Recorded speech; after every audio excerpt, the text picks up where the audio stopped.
salut à tous et à toutes les amis, moi c'est Kevin, j'espère que vous allez bien, je suis comme d'habitude en compagnie de Doko. Salut! Et on est de retour pour un nouveau numéro de Il était une fois la vie. Et on va se pencher sur Véronica de Paco Plaza. Alors Véronica, qu'est-ce que ça mange?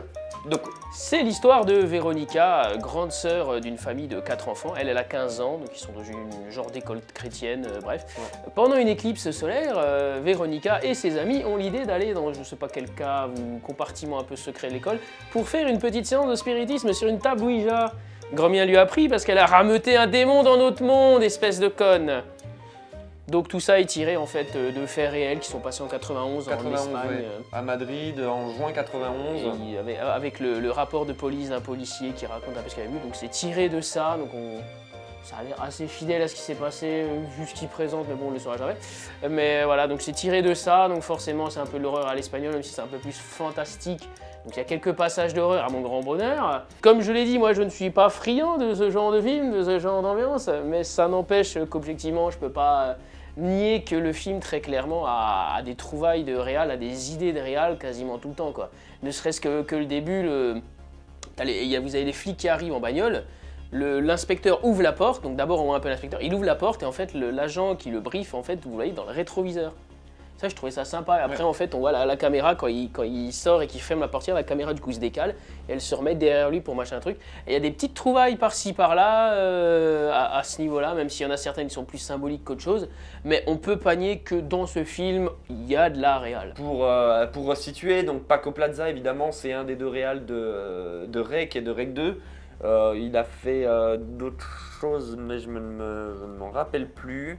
Mais voilà, grosso modo, c'est lui qui avait, avec Balaguerro, si je ne dis pas de bêtises, qui avait fait Rec et Rec 2. Rec 3 n'existant pas, n'est-ce pas? Mais moi j'ai vu qu'à Rec 2. Donc voilà. En Espagne, ils ont quelque chose avec le genre fantastique et horreur que nous, on a beaucoup moins en France. Bah déjà on n'a pas envie de mettre les ronds là-dedans. Déjà, mais je veux dire même aux États-Unis, ce que font les Espagnols a pas du tout la même gueule, a pas du tout la même esthétique, a pas du tout la même ambiance que ce qu'ils font aux États-Unis. Ou quand tu sens qu'aux États-Unis il y a un certain pan du cinéma qui justement s'est mis à singer le cinéma d'horreur espagnol parce qu'ils se sont rendus compte qu'il y avait des trouvailles de mise en scène, qu'ils se sont rendus compte qu'il y avait voilà. Bah, ils en ramènent aussi occasionnellement des réals espagnols, hein. Même pas que d'horreur, mais occasionnellement voilà, ils ramènent des ibériques. C'est ça, tout à fait. Voilà, ils savent qu'ils ont du talent. Donc, Véronica, comme tu as dit, c'est quelque chose où tu vois de la mise en scène parfois très symbolique.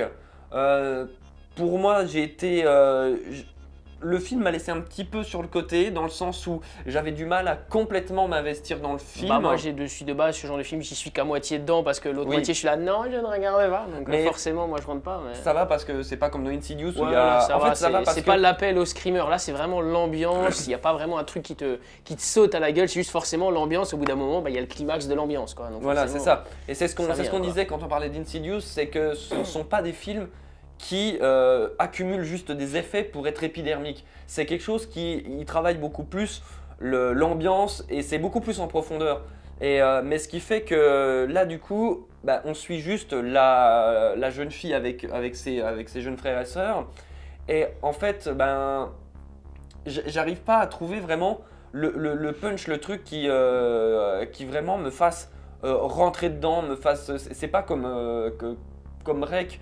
Où Rec, dès le début, t'étais dedans, évidemment, parce que c'était du found footage. Donc ça avait un peu la nouveauté à l'époque en plus, même si Cloverfield était déjà passé par là, je crois. Mais l'immersion était forcément beaucoup plus forte parce que c'est du found footage et que en plus c'était bien fait. C'est pas du found footage à la bite. Bah là après c'est surtout aussi de temps en temps t'as l'ambiance qui retombe parce que régulièrement on te refout de la musique espagnole des années 91 quand Alex Walkman et autres, toi t'es là. Ouais, bah, disons qu'on a je connais pas, ça me dit rien. Il y a vraiment par moments cette ambivalence. Et en fait, le truc, c'est surtout que le film me laisse sur le côté parce que je suis pas tout à fait sûr de ce dont il veut traiter réellement. Bah, très clairement, il y a une partie que, en fait, la grande sœur doit être la femme de la maison parce que sa mère bosse tout le temps et que forcément c'est la grande sœur de 15 ans, les autres au max elles ont 10-11 ans quoi. Donc forcément c'est elle qui doit être la femme de la maison, mais en même temps ça reste une enfant, elle n'arrive pas à jongler entre les deux. Évidemment, il y a tout l'histoire des règles, c'est pareil. Il y a évidemment le côté passage à l'âge adulte, mais il y a aussi, j'ai l'impression, tout un aspect sur les violences sur les femmes en fait, parce que plus le film avance, plus elle a des marques partout. Et en réalité, elle essaye de les cacher. Les gens lui disent, quand elle dit à sa mère, voilà, il se passe ça, sa mère ne la croit pas, les gens ne la croient pas, les gens autour ne se rendent pas compte de ce qui se passe. Alors que typiquement la scène où il y a une voisine qui débarque et dit, ouais, il y a du bruit, il y a du machin, puis en fait, non, on fait rien, etc. Donc je pense qu'il y a aussi cet aspect-là, le travail sur les violences sur les femmes, parce que, comme dit, plus le film avance, elle a des bleus, elle a des marques sur le corps. Elle a des séquelles psychologiques parce que finalement, pendant tout le film, il y a ça aussi, se dire est-ce qu'elle n'est pas juste en train de dérailler? Est-ce que la gamine n'est pas juste en train de péter un gros câble? Et c'est pour ça que je dis c'est vraiment du fantastique pur. C'est que à la fin, même en ayant vu le rapport de police, etc., tu te dis il y a toujours ce côté fantastique, c'est-à-dire ok, on nous a montré quelque chose qui, nous, on le ressent comme du paranormal, comme quelque chose qui est surnaturel, mais tu te dis, quelque part, il pourrait toujours y avoir une explication logique à tout ça. Bah, elle entendait des voix, elle était psychotique, voilà quoi. Parce que sa mère lui dit, ouais, mais si... parce que tu dis, ouais, mais les petites sœurs l'ont vu. Oui, mais les petites sœurs, elles ont 6-7 ans. Et donc, du coup, elles sont très influençables par la grande sœur. Comme elle dit, si tu leur montres des films d'horreur, elles vont pas dormir. Et il y a ce côté un petit peu... voilà, influençable des gosses où tu te dis, ben, le tout petit doit avoir 3 ans et demi, 4 ans, il doit avoir 4 ans. Quoi. Je pense qu'il a 4-5 ans. Et tu te dis, il y a ça. Donc je pense qu'il y a tout un côté sur la violence faite aux femmes. Et surtout qu'à un moment donné, le monstre, clairement, c'est limite, tu lui mets les doigts dans la bouche, etc. C'est presque un viol quelque part. Mais le problème, c'est que j'en suis pas certain. Et derrière, le film, en fait, je le trouve, est pas assez flippant. Et ça pourrait être pas trop un problème si j'avais plus d'empathie pour le personnage, que j'étais pourtant bien interprété. Non, mais il n'y a pas de souci sur l'interprétation. La jeune actrice, de ce que j'ai compris du générique, parce que je ne parle pas espagnol, qu'ils n'ont pas traduit, mais il me semble son premier rôle à l'écran, mais elle joue très très bien. Oui, il n'y a pas de souci, même les petites, il n'y a pas de souci là-dedans. En fait, je pense c'est surtout qu'il y a trop de rupture de ton. Je pense que justement le film essaye de jongler entre deux trucs et il n'y arrive pas forcément. C'est ça, l'alchimie ne se fait pas quoi. Il y a un manque d'alchimie. On s'attend à ce que ça aille crescendo et en fait ça fait tac, ça redescend, tac, ça redescend, tac, ça redescend, puis à la fin ça fait on complète ce que vous aviez commencé à voir au début, mais c'est juste ça finit. C'est ça, parce qu'il y a toute pas vraiment, je sens pas le truc vraiment monter, c'est pas viscéral. Je me dis il va t'arriver un truc, ça va être de la merde.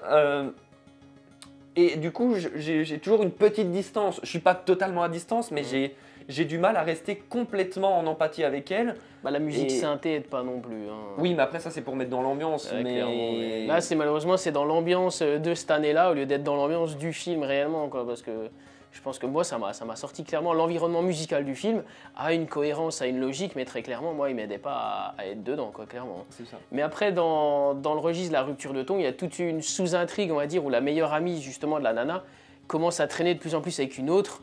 Et puis tu vois qu'il y a un peu de jalousie haute et il y a une fête à un moment donné. Donc tu raccordes ça parce que Nana veut qu'elle refasse le rituel, il faut qu'elle soit les trois. Mais très clairement, je pense que ça, c'était peut-être pour évoquer une autre thématique, mais que du coup, soit il n'a pas eu le temps, soit il s'est dit au final, ouais, on va juste raccorder avec le fil rouge principal. Mais tu vois que ce genre d'intrigue-là avait pas grand-chose à faire là-dedans, quoi. Donc peut-être que c'est ça qui... C'est vrai qu'il y a des moments il y a trop de moments qui cassent le rythme. Et du coup, on est vraiment sur un faux rythme qui... tu t'ennuies pas spécialement, mais t'es pas dedans, quoi. Ouais, ça zappe trop le fantastique, on saute trop du coq à l'âne.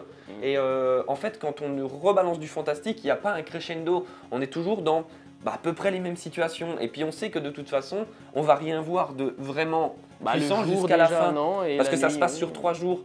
Ça se passe sur 3 jours et au tout début, ça commence avec la fin finalement. Rituel ça commence par la fin. Au début, c'est la fin et après, ça fait 3 jours avant. 3 jours avant et du coup, on sait que ça pourrait d'habitude, tu t'attends à ce que ça aille crescendo, là ça le fait pas et du coup ça a tendance moi à me laisser un petit peu sur le carreau. Mais en tout cas les scènes de nuit sont bien faites parce que il y a pas forcément les mêmes astuces de réal en fait à ce niveau-là, parce que la première nuit il va vachement jouer sur les miroirs et autres parce qu'elle regarde jamais à l'endroit où est le fantôme, alors que la deuxième nuit ça va plutôt jouer sur les fenêtres. Ouais. C'est-à-dire qu'elle progresse dans le couloir, il y a une fenêtre, elle voit le truc, après il y a un mur, il y a une fenêtre, elle voit le truc. Ça, c'est très, et après, très cool à travers la fenêtre, on voit l'ombre du truc qui se rapproche. Et la troisième nuit, c'est plus non plus pareil. Donc au moins là-dessus, la nuit, en fait, voilà, il arrive à instaurer son truc. L'appartement est en U, donc en fait, franchement, c'est ça. Ça permet justement de faire des... Genre, elle regarde en face. Théoriquement, c'est la chambre de ses petites sœurs et elle voit la forme. Et du coup, plus elle se déplace comme ça, elle l'a toujours en face de... Elle l'a toujours en face de lui, ça c'est le genre la deuxième nuit, un truc comme ça. Donc en termes de mise en scène, c'est propre, c'est très bien fait, il y a de l'inventivité, il y a une envie. Après c'est peut-être niveau scénar que c'est un peu trop linéaire parce que, et puis surtout trop prévisible parce qu'à un moment donné, je sais pas si c'est la régente de l'école, mais tu as une vieille sœur qui est aveugle, tu te penses qu'elle est un peu haut placée. Dès que tu la vois, tu te dis une aveugle dans un film un peu surnaturel. Oui, il y a des personnages, il y a vraiment des personnages qui surtout qu'elle aide pas, elle parle en cryptique et tout. T'es là, putain, non mais donne-lui la vraie solution et qu'on en finisse quoi. Au lieu de rester mystérieuse et tout. Voilà. Donc ouais, c'est là-dessus que c'est un peu trop facile quoi. Donc oui et non. Finalement le film, je dirais oui et non. Bah, ce serait mieux qu'un Insidious. Très clairement. Ah oui, non, je mais sais pas s'il y a grand chose en horreur en début d'année en fait. Voilà. Fantastique comme ça donc.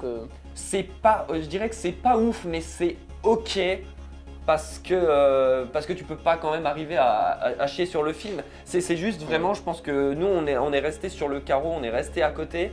Mais fondamentalement, c'est quand même bien présenté, c'est quand même bien foutu malgré 2-3 astuces scénaristiques comme tu as dit. Vous êtes friand du genre, allez le voir, hein, parce qu'il me semble pas qu'il y ait grand chose en début d'année, donc au moins ça vous fera votre dose. Quoi. Voilà. Non, oui, je crois que c'est bien réalisé, l'actrice principale joue très bien, il y a moyen quand même que pendant les passages de nuit vous soyez bien dedans, parce que même moi, pour une fois, j'ai réussi à pas trop détourner le regard parce que c'est comme dit, c'est pas le même genre d'ambiance, c'est pas de la soupe à screamer, donc au moins là-dessus tu restes dedans quoi. Bah, en fait, il économise les effets, il est pas dans la surenchère où on va faire. Il y a pas de jumpscare en fait. Il y a pas vraiment. Enfin, à un moment donné, il y en a un, mais en fait, il est presque anodin dans le sens où. Ouais, il est pas surligné en fait. Il y a pas de un seul coup un grand coup de violon, puis avant il y avait pas de bruit. Non, c'est juste à un moment donné, elle se retourne et paf. Mais ça semble logique et ça te fait un petit peu sursauter et il y a 2-3 moments, il y en a vraiment un ou deux à la limite de jumpscare mais ça va parce que comme il n'y en a pas beaucoup, t'as pas l'impression et que comme il y a une ambiance qui est créée, comme dit, ces effets ne deviennent pas totalement épidermiques, ne te sortent pas du film parce que il y a quand même le fait que tu crois au film, c'est pas comme Insidious où tu viens vraiment te faire peur, où tu dis ah non c'est bon, c'est tout des la nuit est dégueulasse alors que là les nuits sont bien faites quoi. Voilà, il y a des belles lumières pour la nuit et comme on te dit qu'a priori c'est tiré d'une histoire vraie, t'es plus impliqué parce que tu y crois plus et dans la salle on n'était pas énormément mais il y a des moments où bon, ça fait peur et tu voyais vraiment des gens qui sursautaient en mode et ça rigolait pas derrière comme on a dit pour Insidious, il n'y avait pas ce ah tu m'as bien eu film, bravo j'ai rigolé. Tu vois la différence de public entre un film d'horreur pour ados américain et un truc fantastique à tendance un peu vite fait espagnol ou autre, là tu vois que ça va attirer plutôt les amateurs quoi, vraiment les amateurs du genre, donc tu vois la différence de public que ça peut rameuter quoi. Et voilà, il était une fois la vie, c'est terminé pour aujourd'hui. Donc, comme d'habitude, vous partagez, vous mettez des pouces bleus, vous laissez des commentaires, vous activez la petite sonnette, vous vous abonnez à la chaîne YouTube si c'est pas encore fait.